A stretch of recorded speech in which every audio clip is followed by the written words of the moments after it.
And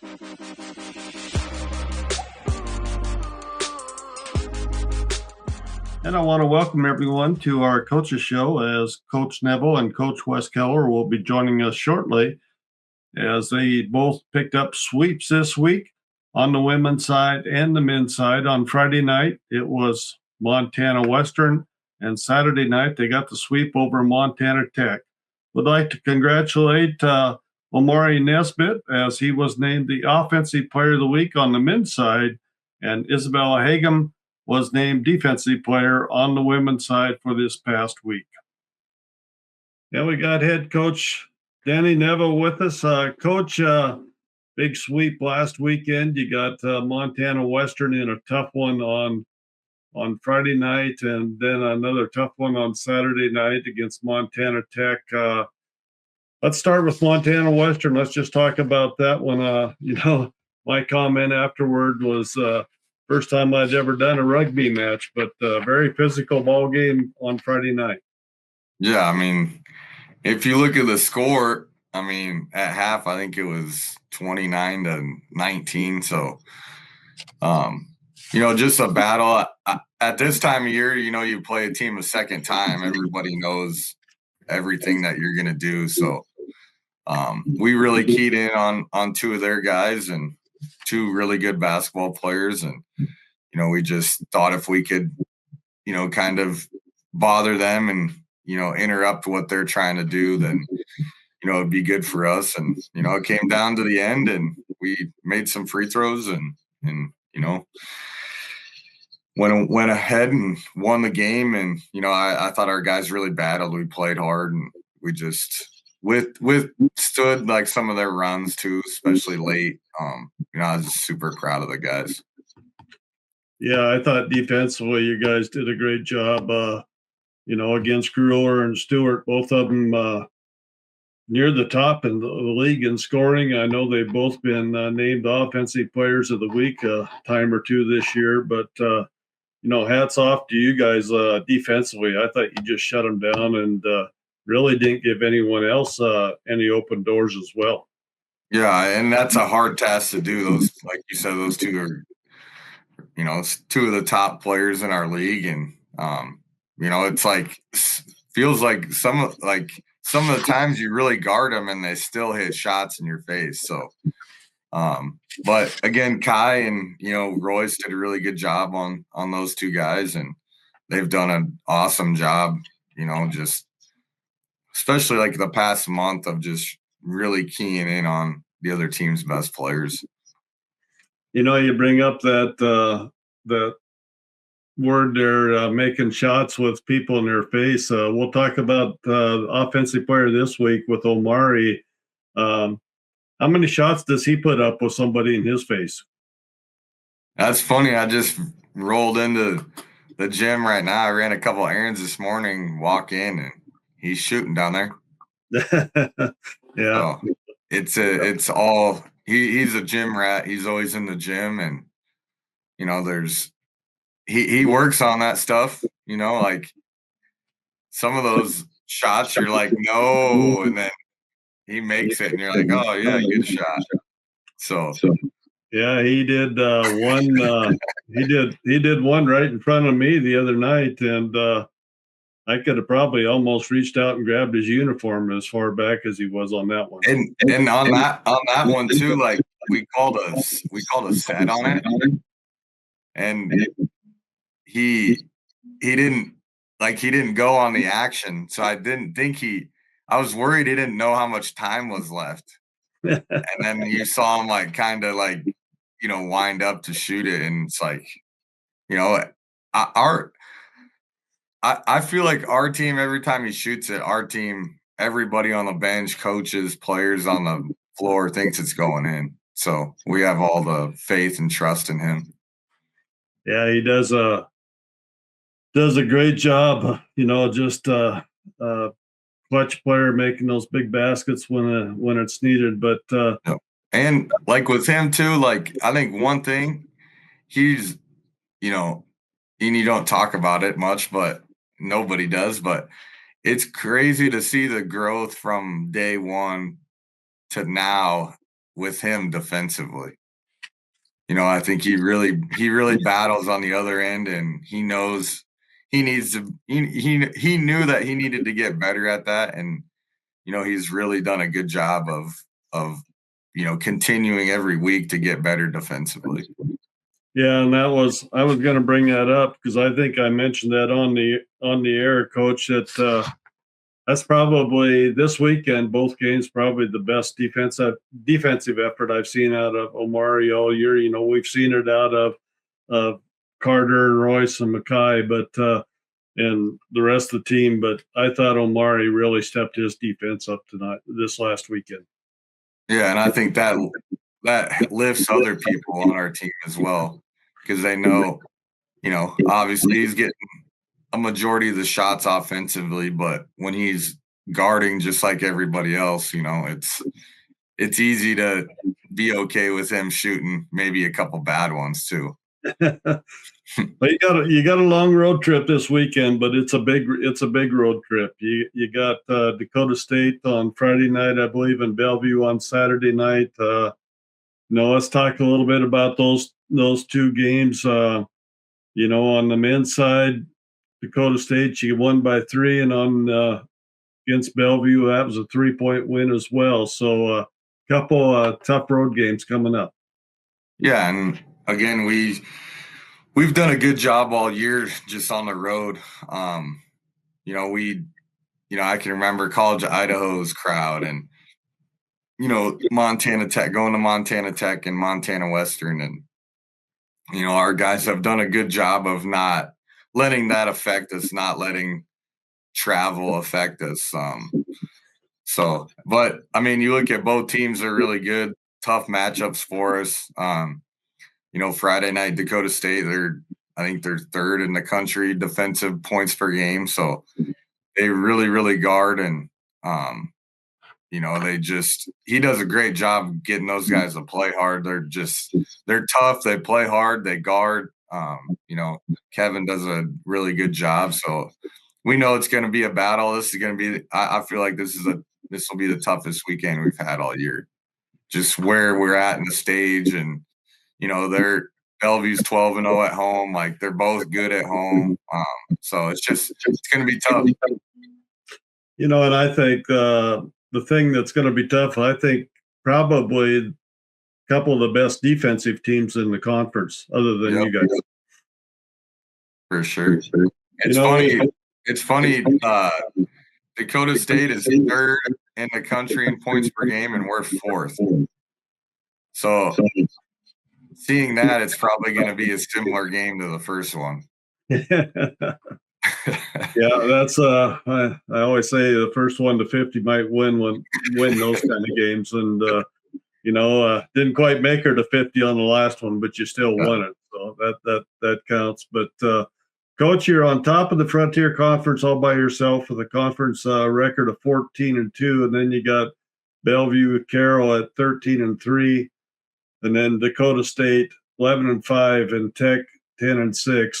And you got Western Northern at 9-7, and so on. But you got I think this is your tough weekend. This weekend coming up, on the road for sure. And then you get to come home and match up against a couple of tough Old Frontier foes in Providence and Northern. But this weekend definitely important for sure. Yeah, and it's funny, like the last couple weekends, I can remember the first time we played Bellevue, Dakota State. We're like, man, this is a huge weekend. And then the next weekend, we said the same thing. And then this past weekend against Tech and Western, it was the same deal. So when you get to this point in the year and you're towards the top and you're,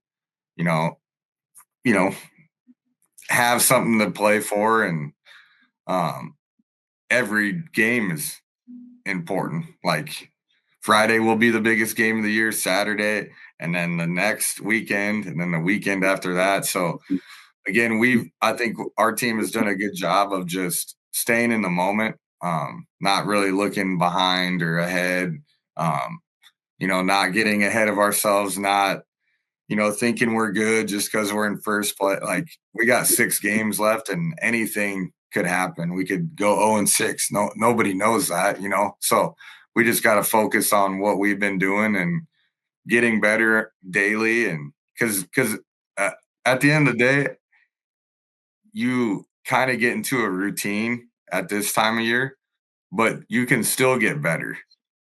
And so we have to take that into consideration. Like, we can't be looking forward to Friday. Like, you can be excited for Friday, but you got to focus on today, which is Tuesday, and what we have to do to prepare for that moment.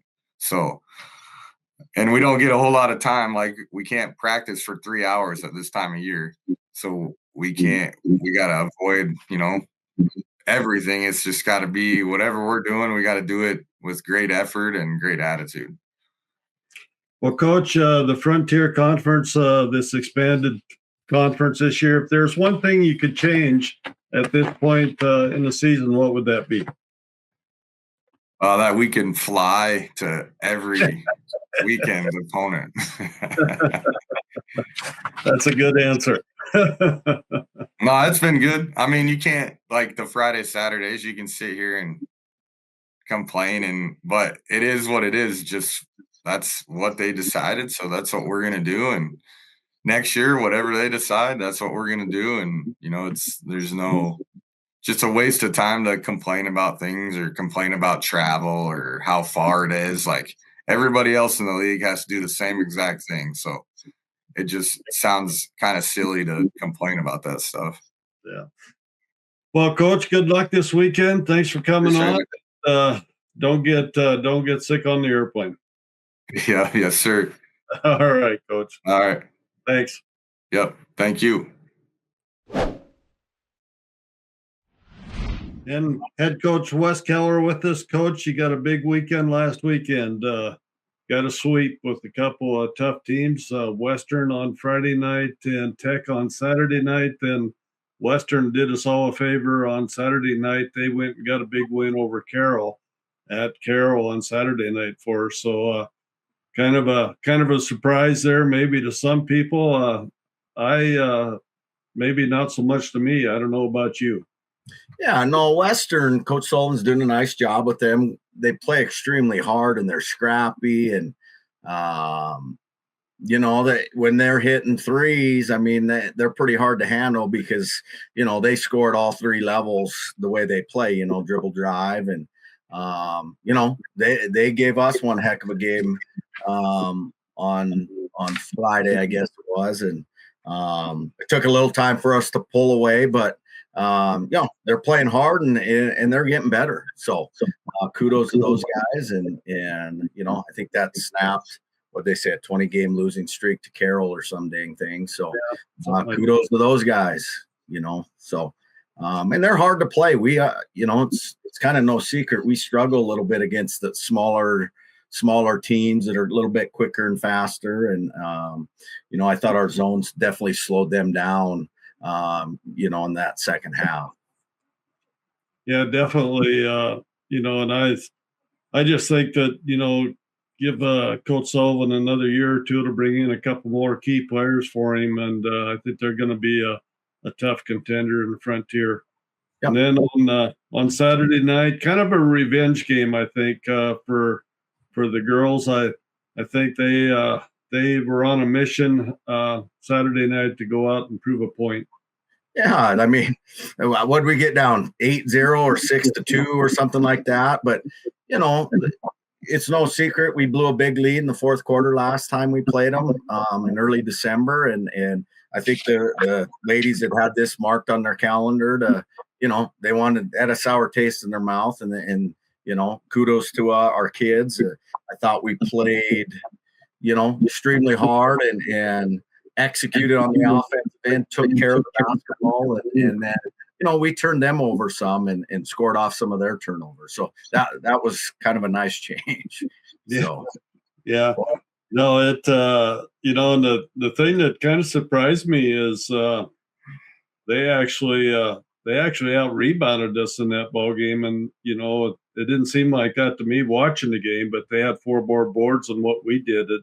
And that kind of surprised me when I went back and looked at the stats. this morning getting ready for the show. I guess I didn't realize it so much on Saturday night, but little surprised for that. They crunched us on the offensive boards, I think. But, the one thing that they did do that I'm pretty sure that might have been a season high in 3-point attempts for them. And I think they shot 32 of them. And Tech's very good. They got a lot of good athletes, a lot of length, and they're very good at putting their head down and getting into the paint and finishing in the paint, but also getting to that foul line. And, I thought we did a good job of controlling the paint on them. Yeah, they, I was talking to Coach Graham after the game. I think they made 2 3-pointers right away in that 8-0 run, and then their next one came with about 3 minutes to go in the third quarter. So, and I think they only had like 3 3-pointers made. So, yeah, I think they ended up I think they were 7 for 32 was their final stats, but I think 3 of them might have came in the fourth quarter, honestly, if I remember correctly. So, yeah. Well, Coach, that's behind us now. You got 2 big wins there. You go on the road, long road trip, and a couple of tough teams there. Dakota State, you guys have battled more than just this year in the past. So let's talk a little bit about. Let's start with Dakota State. What's your thoughts there? Well, they're a very, very, very, very good basketball team. Coach Mo does a good job. They're another one that they play fast. They want to speed you up. So one of the keys for us is we have to play at our pace, not their pace. And the first time it is what it is. We held, it was 55-52, back to your old adage, first 1 to 50 wins. And I thought we did a nice job of, controlling the pain against them last time and not allowing them to just get easy ones. They want to get in the paint, collapse the defense, kick out for threes. And obviously it's going to be at their place, and I'm sure it's going to be a great atmosphere, but hey, it's going to be a heck of a challenge, but I think our kids are excited and up for it. And, where we're at this year and sitting right now, I mean, it's a heck of an opportunity for us to go out there and see what happens. Okay. Then on Saturday night, you got Bellevue. What's your thoughts with that one? No, Bellevue's athletic, and I thought the last time we played Bellevue, they were really, really physical, and we're going to have to, same thing, rebound, defend, and then obviously take care of the basketball. And, you're playing at their place. And so, usually every team that you play is better at home than they are on the road. And so we know that the past is the past, and we got to focus on, those 2 contests and try to handle our business best we can. Yeah, we talk about the Tech game kind of being a revenge game. I think Dakota State's probably going to have that chip on their shoulder when you walk in the door down there too. They're going to be. They had a rough road trip that week as they lost to Carroll that same week as they lost to us. So they're going to be fired up, I think. Oh yeah, and it'll be exciting. I looked on their website; it's whiteout night, and we're going to white out the Bears, and it's exciting. I like going into hostile environments and playing. I think our kids will be, whether we win or not, I think they'll be up to the challenge to compete and play extremely hard that night. Well, if it's going to be a whiteout, Bears are usually tougher to. They probably hunt better in the snow anyway, so yeah. maybe that's a good thing. Huh? That's true, right? Yeah. I don't know if you'll see any snow down there. We haven't seen any up here, but so I asked Coach Neville this same question: if you could change something in the Frontier Conference combined this year, what would that be? My preference would be all games are played Thursday 5-7, Saturday 1-3 or 2-4, whatever. So that would be the one thing I'd like to see change. I'd kind of like to see that as well. So, when we talk about environment, I think that's probably as good a crowd as we've had in a while that we had Saturday night. We had a good crowd Friday night, but that crowd Saturday night was that was pretty good crowd there for that Tech game. No, and you know, it's nice to have our student body back and our football team and soccer and ski and all of them supporting the team. So definitely awesome. It was definitely an awesome atmosphere. Well, Coach, good luck this week, and like I told Coach Neville, don't get sick on the airplane going down there this weekend. Try not to. All right. Thanks, Coach. Bob. Good luck. Yep.